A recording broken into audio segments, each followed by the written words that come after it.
Hello students, welcome to winning online classes. आज हम लोग करने वाले पॉलिटिकल साइंस चैप्टर 6। चैप्टर का नाम है Indian politics trend and development.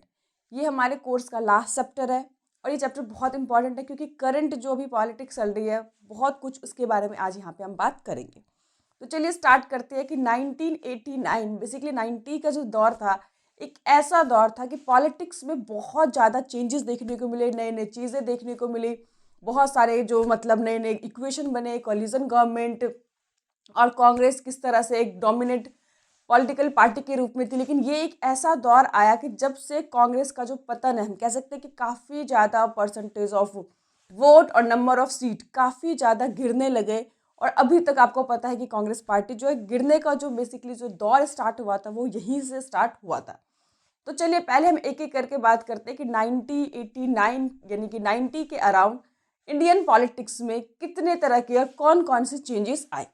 सबसे पहले डिक्लाइन ऑफ कांग्रेस। वही कांग्रेस पार्टी जो 1952 में जब भारत में पहली बार इलेक्शन हुआ, वहां से लेकर 3 जनरल इलेक्शन में कांग्रेस का डोमिनेंस बना रहा। उसके बाद आपने देखा कि जो नेहरू जी थी उनकी डेथ हो गई, उसके बाद उनकी बेटी इंदिरा गांधी आई। हालांकि इमरजेंसी में 2-2.5 साल के लिए इंदिरा गांधी और कांग्रेस पार्टी जो है सत्ता से दूर रही, लेकिन कुछ ही टाइम में जनता को रियलाइज हुआ कि कांग्रेस पार्टी और इंदिरा गांधी के कोई सब्स्टिट्यूट भारत में नहीं है। और कुछ ही टाइम के बाद मिड टर्म इलेक्शन हुए, दोबारा से इंदिरा गांधी फिर से सत्ता में आ गई। और वो जो सिस्टम है उनके जीवित रहने तक, जब तक वो जिंदा रही, अपने प्राइम मिनिस्टर के पोस्ट पे रही। लेकिन 1984 में उनकी हत्या कर दी गई। उनके बाद उनके छोटे बेटे राजीव गांधी वो देश के प्राइम मिनिस्टर बने। लेकिन 1989 में जब इलेक्शन हुआ तो कांग्रेस पार्टी को सबसे ज़्यादा जो बुरी तरह से जो हार हम कह सकते हैं वो उसी में मिली, क्योंकि पहली बार इतने कम नंबर ऑफ सीट और percentage of vote Congress party को मिला था। यानी कि ऐसा लग रहा था कि जो कांग्रेस पार्टी का जो डोमिनेंस है वो ऑलमोस्ट खत्म होते हुए दिख रहा था। हालांकि इससे पहले भी एक बार हमने पीछे पढ़ा था कि क्या कांग्रेस पार्टी का डोमिनेंस खत्म हो जाएगा, लेकिन वहां पे आके इंदिरा गांधी ने पार्टी को फिर से रीस्टैब्लिश कर दिया, दोबारा से पार्टी को संभाल लिया। लेकिन अभी क्वेश्चन था क्या यहाँ पे फिर से कोई इंदिरा गांधी जैसे कांग्रेस पार्टी को संभाल लेगी, या वहां से कांग्रेस पार्टी का जो डिक्लाइन स्टार्ट हुआ था वो अभी तक बरकरार है, हम सब आप देख रहे। दूसरा हम बात करें इसमें तो धीरे धीरे जो इसके अंदर जो कांग्रेस पार्टी का डिक्लाइन होने के साथ साथ एक नए इक्वेशन का जन्म हुआ, वो था कोलिशन गवर्नमेंट। यानी कि गठबंधन की सरकार भी जो है 1989 के बाद से सेंटर में दिखी। देखो स्टेट में तो हम लोगों ने 1967 में ही देख लिया था कि जब कांग्रेस पार्टी के 9 जगह से स्टेट से पूरी तरह सफाया हो गया था, तो कांग्रेस पार्टी तो हार गई थी, लेकिन किसी भी दूसरी पॉलिटिकल पार्टी को क्लियर मेजोरिटी नहीं मिली थी और ज़्यादातर स्टेट में कोलिशन गवर्नमेंट बने थे, मिली जुली सरकार बनी थी। तो सेंटर के अंदर पहली बार 1989 में हमने देखा कोलिशन गवर्नमेंट का दौर स्टार्ट हुआ था और इंडियन पॉलिटिक्स में एक लंबे टाइम तक ये दौर बरकरार रहा। लेकिन जो शुरुआत हुई थी वो 1989 के इलेक्शन में ही स्टार्ट हुई थी। तीसरा, ये एक ऐसा टाइम था कि जितने भी पॉलिटिकल पार्टी थी उनकी इन्होंने अपनी आइडियोलॉजी को साइड में रख दिया, केप्ट असाइड, ठीक है। और सिर्फ संघर्ष किसके लिए हो रहा था? पावर के लिए, सत्ता के लिए, कुर्सी के लिए, प्राइम मिनिस्टर की पोस्ट के लिए।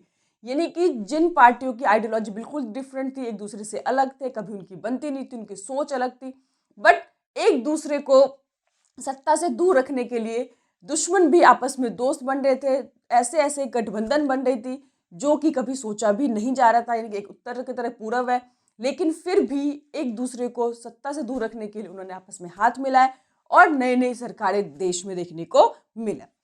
चौथी, अगर हम बात करें कि न्यू क्या देखने को मिला, तो ये एक ऐसा दौर था, टाइम था कि जब जो रीजनल पार्टी थी वो बहुत तेजी से ग्रो कर रही थी और सेंटर में अगर कोई भी सरकार बन रही थी तो बेसिकली जो रीजनल पार्टियां थी उनके सहयोग से बन रही थी। यानी कि उनके सपोर्ट से ही सरकार बनती थी और उनके विड्रॉ करने से ही सपोर्ट विड्रॉ कर लेते थे तो सरकार गिर जाती थी। यानी कि वो बेसिकली क्या बन गए?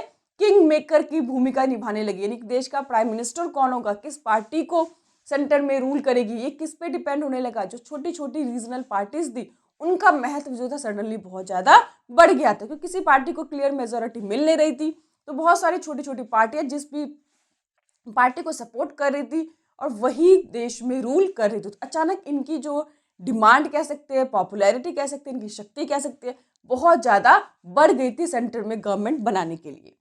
चौथा 1989 से 99 के बीच में बात करें तो देश में इतने मिड टर्म इलेक्शन हुए और इतने ज़्यादा प्राइम मिनिस्टर देश को मिले, इतिहास में इससे पहले कभी भी ऐसा नहीं हुआ और आगे भी आप लोगों ने ऐसा नहीं देखा। ये जो 10 साल था वो भारत की पॉलिटिक्स के लिए बहुत ही ज़्यादा मतलब हम कह सकते हैं कि अलग ही मार्क बन गया। कितने सारे अलग अलग जगहों से प्राइम मिनिस्टर बने और इतने फ्रिक्वेंटली 13-13 दिन में सरकार गिरे, 13 महीने 7-7 महीने में क्या हुआ इलेक्शन हुए। ये बहुत ही नई चीज़ थी इंडियन पॉलिटिक्स के लिए, क्योंकि उससे पहले जो भी सरकारें बनती थी, स्टेबल गवर्नमेंट होती थी। आपने देखा कांग्रेस पार्टी में, हालांकि इमरजेंसी के टाइम में मिड टर्म इलेक्शन जरूर हुए थे, लेकिन उससे पहले और उसके काफ़ी टाइम बाद फिर से दोबारा इंदिरा गांधी का प्रभुत्व आ गया था और स्टेबल गवर्नमेंट देखने को मिल रहा था। लेकिन इन 10 सालों में भारत में नया कुछ बहुत कुछ देखा। इतने सारे प्राइम मिनिस्टर, इतने ज़्यादा इलेक्शन, देश में इन्फ्लेशन, करप्शन, सभी चीज़ें बहुत ज़्यादा नई नई चीज़ें देश में देखने को मिली। और हम सिक्स्थ बात करें तो बहुत सारे नए नए इश्यूज डेवलप हो गए थे। यानी कि पहले बेसिकली एक ही मतलब तरह की प्रॉब्लम होती थी, गरीबी, अनएम्प्लॉयमेंट, इन्फ्लेशन, करप्शन, ये सब इंडियन पॉलिटिक्स में के लिए पुरानी चीज़ें हो गई थी। लेकिन अब जो आया था नया मुद्दा कम्युनलिज्म का, समझ में सेक्युलरिज्म पे बहुत ज़्यादा क्वेश्चन उठ गए थे। तो ये हम आज बेसिकली इसको डिटेल में स्टडी करेंगे। तो 6 बेसिकली आपको याद रखना है कि ये 6 नए पॉलिटिक्स में डेवलपमेंट देखने को मिला था। पहला, कांग्रेस पार्टी का डिक्लाइन स्टार्ट हो गया था। दूसरा, कोलिजन गवर्नमेंट स्टार्ट हो गया था। तीसरा, जितने भी आइडियोलॉजी थे सभी पार्टी अपना साइड में रख ली थी, सिर्फ पावर के लिए संघर्ष कर रही थी। चौथा, रीजनल पार्टी बहुत तेजी से उभर रही थी। पांचवा, 1989 से लेकर 1999 के बीच में इतने फ्रीक्वेंट इलेक्शन हुए। और छठा बात हम करें तो न्यू बहुत सारे जो डेवलपमेंट पॉलिटिक्स में देख ले, नए नए टॉपिक, कम्युनिज्म और सेक्युलरिज्म जैसे चीजें देखने को मिला। उसको चैलेंज हम कहते हैं कि सेक्युलरिज्म को किस तरह से एक मुद्दा बन गया, एक इश्यूज होने लगे, क्या सेक्युलर भारत एक सेक्युलर कंट्री नहीं है, तो आखिर ऐसा क्या डेवलपमेंट हुआ, क्या ऐसी चीजें हुई, हम यहाँ पे डिस्कस करेंगे। तो चलिए स्टार्ट करते हैं। सबसे पहले हम बात करते हैं 1989 के इलेक्शन की। आपको पता है कि इंदिरा गांधी 1984 में उनकी हत्या कर दी गई थी और उनकी हत्या करने के बाद जो उनके बेटे थे राजीव गांधी देश के अगले प्राइम मिनिस्टर बने। लेकिन इन बिटवीन हुआ क्या कि राजीव गांधी कांग्रेस पार्टी पे करप्शन के बहुत सारे चार्जेस लगे। आपको याद भी होगा बोफोर्स कांड, जिसमें उनको पे था कि गन के ऊपर उन्होंने कमीशन लिया है और ये किसी दूसरे लोगों के द्वारा इल्जाम नहीं लगाया गया था, ना दूसरी पार्टियों के द्वारा इल्जाम लगाया गया था। ये खुद के कांग्रेस पार्टी के खुद के जो डिफेंस मिनिस्टर थे उस टाइम के, जो वीपी सिंह, उनके द्वारा ये इल्जाम लगाया गया था और उन्होंने ये पार्टी छोड़ दी थी। अगर किसी देश का अगर डिफेंस मिनिस्टर ही किसी देश के प्राइम मिनिस्टर पर इल्जाम लगा रहे हैं तो आप समझ सकते हैं कि ये कितनी ज़्यादा इमेज को खराब करने वाली चीज़ हुई। अब सच था झूठ था हम इसको यहाँ पे नहीं कह रहे, बट ऐसा उठा था। उसके बाद वीपी सिंह ने पार्टी को छोड़ दिया और उन्होंने दूसरी पार्टी जो जनता दल थे उसके साथ वो अलाइन हो गए, उसके साथ मिल गए। इसीलिए 1989 में जब इलेक्शन हुआ तो कांग्रेस पार्टी को इसका खामियाजा भुगतना पड़ा और कांग्रेस पार्टी की बहुत बुरी तरह से हार हुई। हालांकि कांग्रेस पार्टी को क्लियर मेजोरिटी नहीं मिली, बट उस टाइम पे भी कोई दूसरी पॉलिटिकल पार्टी बहुत ज़्यादा उभर कर सामने नहीं आई थी। कांग्रेस को 197 सीट मिले, लेकिन उसने डिसाइड किया इस बार वो विपक्ष की भूमिका निभाएगी, क्योंकि उसके ऊपर बहुत सारे चार्जेस लगे थे, करप्शन के बहुत ज़्यादा उसके ऊपर दाग लग गए थे। तो उसने डिसाइड किया कि इस बार हम ऑपोजिशन की भूमिका में साइड में बैठेंगे, देश में प्राइम मिनिस्टर वो किसी और पार्टी का बनेगा। अब वीपी सिंह, मैंने बताया कि जो जनता दल के साथ मर्ज हो गए थे, मिल गए थे, उन्होंने वहां से इलेक्शन लड़ा था। अब बीजेपी और जो यूनाइटेड फ्रंट, ये दोनों ही एकदम अलग पार्टीज है, दोनों की आइडियोलॉजी और सोच बिल्कुल ही अलग है। बट यहाँ पे उन्होंने कांग्रेस को सत्ता से दूर रखने के लिए जो जनता दल था जिसके लीडर थे वीपी सिंह, वही वीपी सिंह जो देश के डिफेंस मिनिस्टर थे जब कांग्रेस के ऊपर ये बोफोर्स का इल्जाम लगा था करप्शन का, उन्होंने इन दोनों ही पार्टियों ने क्या करा कि उनको सपोर्ट दिया। ये सपोर्ट बाहरी सपोर्ट था, यानी कि अंदर से सपोर्ट का मतलब होता है कि ना तो उन्होंने कोई मिनिस्ट्री डिमांड किया, ना ही उन्होंने किसी तरह का अपने शेयर मांगा, सिर्फ उन्होंने ऊपर से सपोर्ट किया और उनकी सरकार बन गई ताकि कांग्रेस पार्टी को दूर रख सके सत्ता से, इसीलिए उन्होंने सपोर्ट किया। और वीपी सिंह जो उस टाइम पे डिफेंस मिनिस्टर थे वो देश के प्राइम मिनिस्टर बन गए। लेकिन ज़्यादा टाइम तक उनकी सरकार नहीं चल पाई, क्योंकि उन्होंने क्या था कि 1990 में आपको पता होगा कि जब इमरजेंसी के टाइम में जनता दल की सरकार बनी थी तो उन्होंने एक मुद्दा उठाया था ओबीसी रिजर्वेशन, यानी कि अदर बैकवर्ड कास्ट, यानी कि एससी एसटी के अलावा भी हमारे देश में बहुत सारे ऐसे कास्ट है जो बहुत ज़्यादा मतलब सोशल बैकवर्डनेस है, बहुत पिछड़ गए, उनकी डेवलपमेंट नहीं हुई है। तो उसी टाइम पे डिसाइड किया गया था कि जो अदर बैकवर्ड कास्ट है उनको रिजर्वेशन दिया जाए एजुकेशन में, जॉब में, ताकि वो डेवलप कर सके और देश में आगे आ सके। लेकिन इस जब ये रिजर्वेशन स्टार्ट हुआ तो देश में अलग अलग जगह पे एटिगेशन, प्रोटेस्ट, वायलेंस स्टार्ट हो गया और जिसके कारण देश का जो माहौल था थोड़ा बिगड़ने लगा। इसी बीच आपको पता होगा कि बीजेपी हर साल क्या करती थी, एक रैली निकालती थी बेसिकली, जिसे रथ यात्रा कहते हैं। ये एक तरह से रिलीजियस और पॉलिटिकल रैली थी, लेकिन वीपी सिंह की सरकार के द्वारा इसको रोक दिया गया।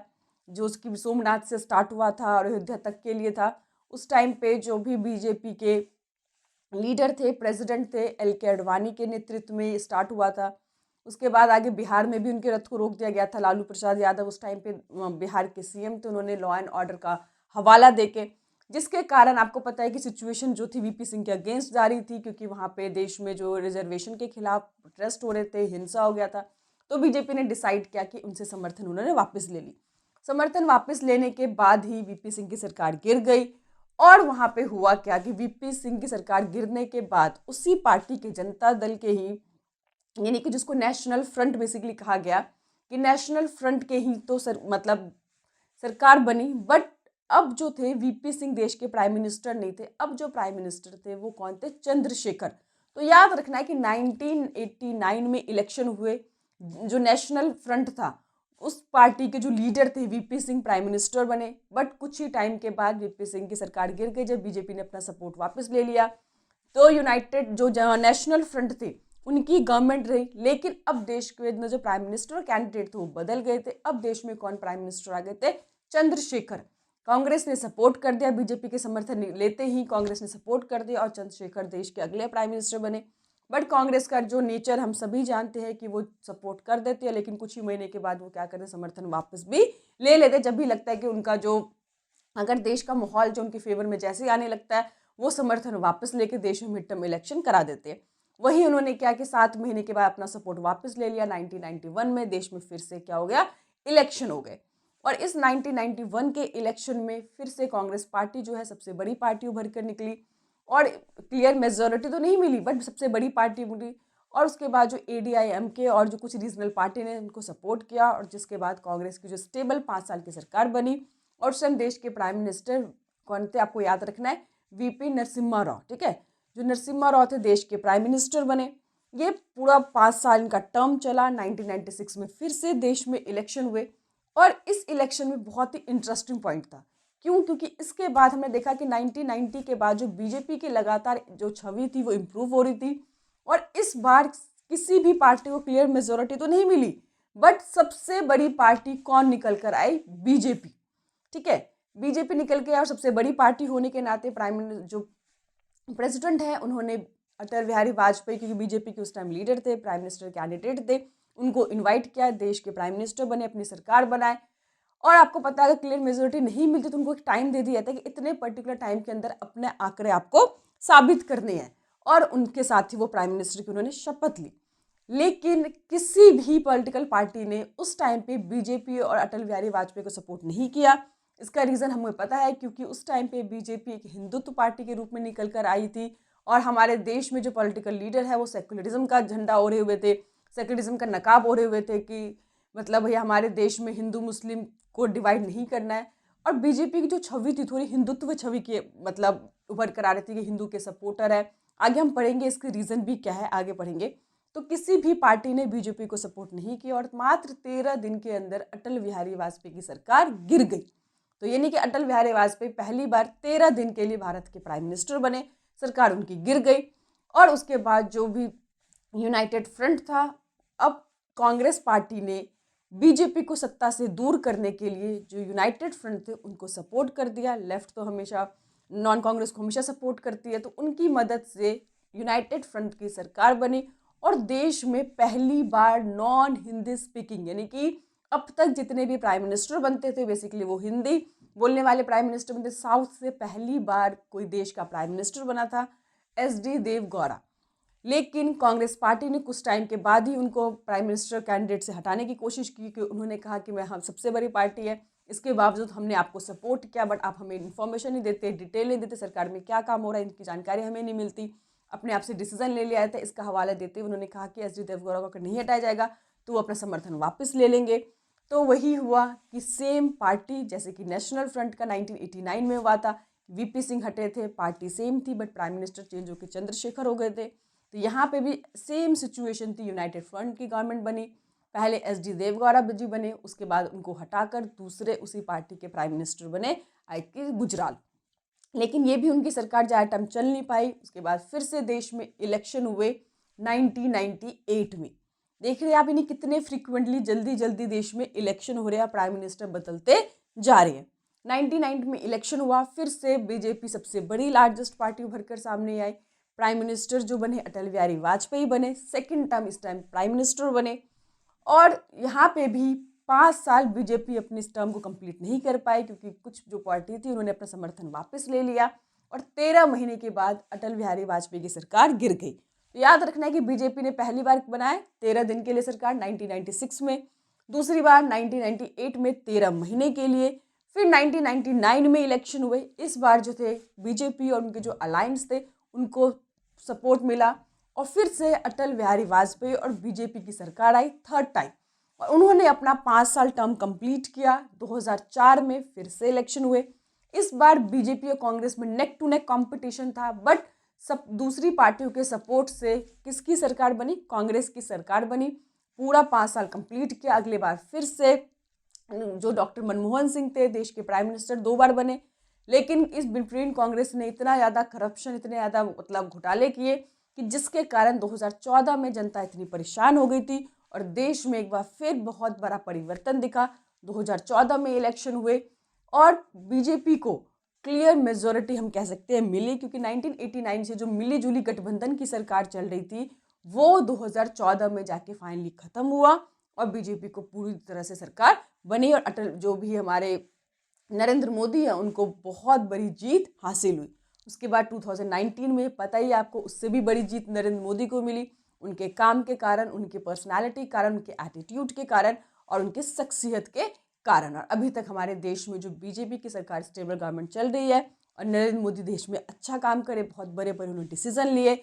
इतने जो पेंडिंग काम थे जैसे कि राम मंदिर हो गया, ट्रिपल तलाक हो गया, अभी कश्मीर का मुद्दा हमने पढ़ा है, तो इतने बड़े बड़े फैसले लिए जिसके कारण उनकी जो पॉपुलैरिटी है ना केवल भारत में बल्कि विदेशों में भी उनकी पॉपुलैरिटी बढ़ती ही जा रही है। तो ये बेसिकली हमने देखा कि किस तरह से 1989 का जो दौर था, इतने फ्रिक्वेंटली इलेक्शन हुए, देश के प्राइम मिनिस्टर बदले गए, लेकिन अब फिलहाल आपको पता है कि पिछले कुछ सालों से 2014 के बाद से देश में एक स्टेबल गवर्नमेंट, रिस्पॉन्सिबल गवर्नमेंट आई है।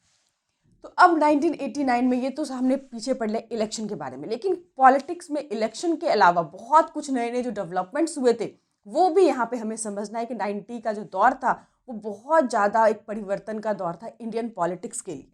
तो चलिए हम स्टार्ट करते हैं, पहले बीजेपी से ही स्टार्ट करते हैं क्योंकि 19 के बाद जो बीजेपी है एक बहुत तेज़ी से ग्रो करने वाली पार्टी बन गई थी। तो आखिर इतनी तेज़ी से ग्रो करने के पीछे क्या रीज़न था, क्या मोटिव था, वो भी हम थोड़ा सा समझ लेते हैं। आपको पता होगा कि बीजेपी की जो पेरेंट पार्टी थी वो जनसंघ थी। इमरजेंसी के टाइम सभी पार्टियां एक साथ मर्ज हो गई थी, उन्होंने जनता दल बनाया था। पर जनता दल जब टूट गई थी तो जनसंघ के जो सपोर्टर थे, जो नेता थे, उन्होंने अपनी एक पार्टी बना ली बीजेपी। आपको याद रखना है कौन सी? बीजेपी। और वही बीजेपी आज तक चलती आ रही है और जो इतनी बड़ी पार्टी बन गई अभी फिलहाल देश में सबसे बड़ी अगर पार्टी करें तो भारतीय जनता पार्टी ही हम कह सकते हैं, जहाँ पे नेतृत्व है, लीडर है, डायरेक्शन है, पॉलिसी है, प्रोग्राम है, सब कुछ जिस पार्टी के पास है तो वो अभी कौन है? केवल बीजेपी। वही बीजेपी जो 1980 में स्टेब्लिश हुई थी भारतीय जनता पार्टी के नाम से। देखो बीजेपी ने भी स्टार्टिंग में सोशलिज्म, गांधीज्म मॉडल को अडॉप्ट किया पर जनता को उनका ये मॉडल, उनकी आइडियोलॉजी कुछ खास पसंद नहीं आई। देखो पॉलिटिक्स में क्या होता है कि अगर आप जनता को आकर्षित कर पाते हो, कोई भी आपकी विचारधारा हो, कोई भी आपकी पॉलिसी हो, अगर जनता आपको पे भरोसा करती है, आपकी पॉलिसी उनको पसंद आती है तो वो आपको सपोर्ट करते हो, आप देश में रूल करते हो। तो बीजेपी को गांधीज्म, सोशलिज्म पॉलिसी से या आइडियोलॉजी से कोई खास फायदा नहीं हुआ। तो धीरे धीरे उन्होंने अपनी पॉलिसी को बदल दिया और वो क्या बन गए? हिंदू के एक बहुत बड़े नेता के रूप में, पार्टी के रूप में उभर कर सामने आए। और इसी बीच 2 घटना भी ऐसी घट गई जो बीजेपी को और ज़्यादा पॉपुलर बनाने लगी। तो पहली घटना हम बात करेंगे 1985 में शाह बानो केस। ये इंपॉर्टेंट है आपके लिए कि आखिर शाह बानो केस क्या था, तो सुनिए इसको। शाहबानो केस क्या था, 62 ईयर्स की ओल्ड मुस्लिम लेडी थी जिसके हस्बैंड ने उसको छोड़ दिया था। उसने अपने एक्स हस्बैंड के खिलाफ सुप्रीम कोर्ट में गई कि भाई अपने मेंटेनेंस के लिए, देखभाल के लिए, क्योंकि उस टाइम पे जो वुमेन्स होती थी इतनी एजुकेटेड नहीं होती थी, इंडिपेंडेंट नहीं होती थी, तो अपने मेंटेनेंस के लिए उन्होंने डिमांड करे पैसों की। तो सुप्रीम कोर्ट ने उसकी बात को मान लिया और उन्हें उनके हस्बैंड को ऑर्डर किया कि उनके मेंटेनेंस खर्चा लिया जाए। जैसे ही ये फैसला कोर्ट का आया, जितने भी ऑर्थोडॉक्स मुस्लिम रिलीजियस गुरु थे, जितने भी मुस्लिम नेता थे, वो सारे भड़क गए कि भैया हमारा अपना मुस्लिम पर्सनल लॉ है, हमारे जो देश की गवर्नमेंट है वो हमारे लॉ में इंटरफेयर नहीं कर सकती। और सभी नेताओं के दबाव में कांग्रेस पार्टी को एक नया बिल पास करना पड़ा, वुमेन प्रोटेक्शन एक्ट, जिसके कारण जो कोर्ट का जो फैसला था वो नलिफाइड हो गया, ख़त्म हो गया। तो इस बात की बहुत निंदा हुई कांग्रेस पार्टी की। बीजेपी ने इसको काफ़ी मुद्दा बनाया, जितने भी ह्यूमन आयोग थे और भी बड़े बड़े नेता, अलग अलग ऑर्गेनाइजेशन ने इस चीज़ को काफ़ी ज़्यादा मुद्दा बनाया कि कांग्रेस पार्टी केवल कुछ लोग, पर्टिकुलर एक माइनॉरिटी को खुश करने के लिए देश में औरतों के साथ जो अत्याचार हो रहा है, उनके साथ जो भी जुल्म हो रहा है, उसके खिलाफ वो बोलने को तैयार नहीं है। केवल कुछ मुस्लिम लोगों को खुश करने के लिए वो काम कर रही है। ठीक है, तो ये एक मुद्दा उठा। आपको पता होगा कि लोग कहते हैं कि भाई बीजेपी मुस्लिम को सपोर्ट नहीं करते, लेकिन आपको पता है कि अभी ट्रिपल तलाक बना के उन्होंने जो मुस्लिम औरतों को कितना बड़ा तोहफा दिया, जिनके कारण आपको पता हो ट्रिपल तलाक के कारण कितनी औरतें थी जिनकी ज़िंदगी बर्बाद हो जाती थी, लाइफ ख़त्म हो जाती थी। उन्होंने मतलब बीजेपी पार्टी ने यही बनाकर, कानून बना के औरतों के साथ बहुत बड़ा मतलब जो अत्याचार है उसको हम कह सकते हैं ख़त्म किया। तो ये एक डेवलपमेंट थी शाहबानो केस, आपको याद रखना है। दूसरी डेवलपमेंट आई 1986 में। आपको पता होगा बाबरी मस्जिद, जो कि अब राम मंदिर का मुद्दा ख़त्म हो चुका है, लेकिन 1990 के अराउंड ये मुद्दा बहुत हॉट टॉपिक था और हर बार के इलेक्शन में लोगों को एक मतलब जब मैनिफेस्टो बनता है तो एक मैनिफेस्टो के अंदर जरूर डाला जाता है कि यहाँ पे राम मंदिर बनाया जाएगा, स्पेशली बीजेपी के द्वारा। लेकिन बीजेपी ने अपनी प्रॉमिस को पूरा किया और राम मंदिर 2020 फाइनली बनना स्टार्ट हो गया। तो हम समझते हैं कि प्रॉब्लम क्या थी, मुद्दा क्या था। कि हुआ क्या कि जो फैज़ाबाद डिस्ट्रिक्ट है यूपी के, वहाँ पे कोर्ट ने, हाई कोर्ट ने ऑर्डर दे दिया कि बहुत सालों से जो एक मस्जिद था, पहले समझो कि मस्जिद क्या था, ये 16th सेंचुरी की बात है। सोचो जब बाबर हमारे देश में आया था, बाबर का जनरल जो था मीर बाकी, कहते हैं कि वहाँ पे एक राम मंदिर था, उसको डिमोलिश करके वहाँ पे उसने मस्जिद बना दिया, जिसके कारण जो आम लोग थे, आपको पता है कि जो श्री रामचंद्र जी हैं वो अयोध्या के हैं, वहाँ पे वो पैदा हुए थे, वहाँ पे उनकी मंदिर थी, लोग उनको बहुत पूजते थे। लेकिन जब बाबर हमारे देश में आया तो उसका जनरल जो मीर बाकी है उसने उसको डिमोलिश करके वहाँ पे एक बाबर मस्जिद बना दिया।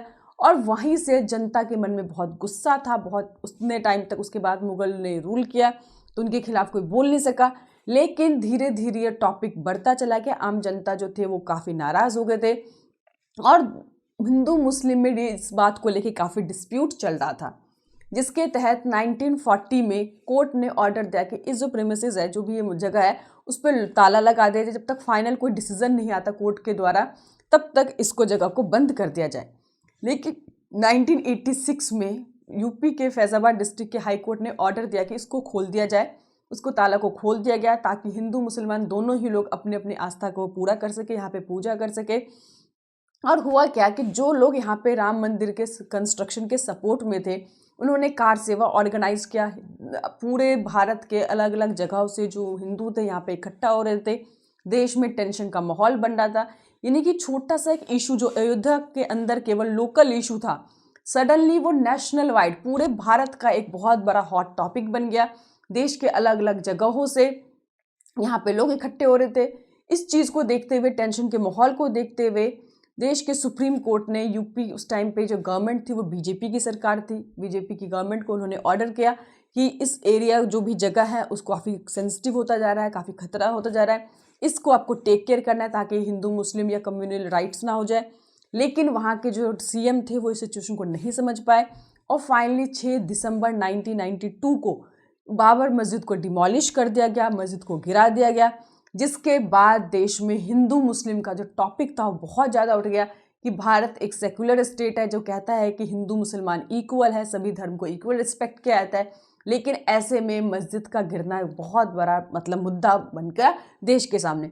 सभी पॉलिटिकल पार्टी ने इसकी कड़ी निंदा की, कांग्रेस पार्टी, बीजेपी पार्टी ने भी ऑफिशियली इसकी बहुत ज़्यादा निंदा की, कहा कि भारत जैसे देश में ये चीज़ नहीं होना चाहिए। लेकिन ये टॉपिक जो था यहीं पे ख़त्म नहीं हुआ। उसके बाद कांग्रेस पार्टी ने जो भी यूपी के उस टाइम सेंट्रल गवर्नमेंट में थे, जो सरकार थी, उन्होंने क्या करा, जो यूपी के जो स्टेट गवर्नमेंट थे उनको बर्खास्त कर दिया गया और जितने भी स्टेट में जो बीजेपी की सरकार थी, ज़्यादातर स्टेट में प्रेसिडेंशियल रूल लागू कर दिया गया और देखते देखते जो दंगे थे वो काफ़ी ज़्यादा बढ़ गए थे। उसके बाद लोगों के सेंटिमेंट के लिए, लोगों के सहानुभूति के लिए ये धीरे धीरे टॉपिक जो था बढ़ता गया। बीजेपी ने इसको मुद्दा बनाया और उन्होंने दिखाया कि जो भी लोग राम मंदिर में आस्था रखते हैं, जो लोग कहते थे कि भैया राम मंदिर यहाँ पे था, उसको डिमोलिश करके यहाँ पे मस्जिद बनाया गया था। ओरिजिनल जो था वो राम मंदिर था, इसीलिए यहाँ पे राम मंदिर ही बनना चाहिए। लेकिन जो मुस्लिम लोग थे उन्होंने कहा था कि यहाँ पे बाबरी मस्जिद को गिराया गया है तो वहाँ पे मस्जिद बनना चाहिए। और ये लड़ाई क्या हुआ, चलता ही रहा काफ़ी टाइम तक।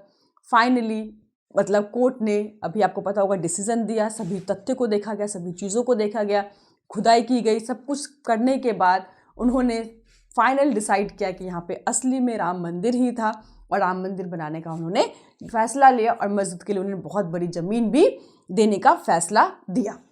तो इस तरह से जो मुद्दा था, काफ़ी टॉपिक हॉट हो गया था और बीजेपी ने हर पॉलिटिकल जो भी इलेक्शन होते थे उसमें राम मंदिर बनाने का वादा किया जाता था। लेकिन बहुत सालों तक आपको पता है बीजेपी ने रूल तो किया लेकिन क्लियर मेजोरिटी नहीं आई। और अगर गठबंधन की सरकार बनती है तो आपको पता है जो प्राइम मिनिस्टर है वो देश में इतना ज़्यादा स्ट्रॉन्ग डिसीजन नहीं ले पाता, क्योंकि वो स्ट्रॉन्ग डिसीजन लेगा तो उसका सपोर्ट छीन लिया जाएगा और इसी कारण बड़े और कड़े फैसले लेने में थोड़ी दिक्कत होती है। लेकिन जब बीजेपी को क्लियर मेजॉरिटी मिली, बीजेपी ने उसका लाभ उठाया और जो बड़े बड़े पेंडिंग डिसीजन थे इतने सालों साल से, जो लोग चाहते ही नहीं थे कि वास्तव में प्रॉब्लम सॉल्व हो, लेकिन नरेंद्र मोदी की सरकार ने हिम्मत दिखाई और सारे ही बड़े बड़े फैसले, कड़े फैसले लेकर उन्होंने समस्या को पूरी तरह से ख़त्म कर दिया ताकि इसको आगे मुद्दा ही ना बनाया जाए। ठीक है, तो अब इसी बीच आपने देखा कि यहाँ पे कम्युनल राइट्स हुए, दंगे हुए। उसके बाद आपको पता होगा कि 1984 में जिस तरह से दंगे हुए थे सिख के खिलाफ, देखा था कि जो इंदिरा गांधी के बॉडीगार्ड सिख थे उनकी हत्या कर दी गई थी और जिसके बाद सिख के साथ कितना बुरा हुआ था। सिख के दंगे 1984 के, आप हम लोग नहीं थे उस टाइम पे, लेकिन अभी भी जब लोगों से सुनते हैं कि कितना बुरा अत्याचार हुआ था और अभी भी सिख के साथ जो अत्याचार करने वाले जो नेता हैं, जो बड़े बड़े लोग हैं, उनको अभी तक जो सज़ा नहीं मिली है। तो ये देख के समय समय पर ऐसे हिंदू मुस्लिम दंगे भारत में देखने को मिले हैं। ऐसे सिचुएशन 2002 में गुजरात में हुआ था, आप लोगों को पता होगा, इसे गोधरा कांड के नाम से जाना जाता है। तो थोड़ा सा समझ लेते हैं गोधरा इंसिडेंट क्या था, ये गुजरात में हुआ था। तो ये फरवरी और मार्च 2002 की बात है कि बहुत सारे जो कार सेवक थे अयोध्या से वापस आ रहे थे दर्शन करके, सेवा करके, वहाँ पे गोधरा स्टेशन पर रुके थे। वहीं पे जो बोगी थी जहाँ पे सारे ये हिंदू लोग थे और उसमें आग लगा दी और जिसमें 57 लोग क्या हो गए, मर गए।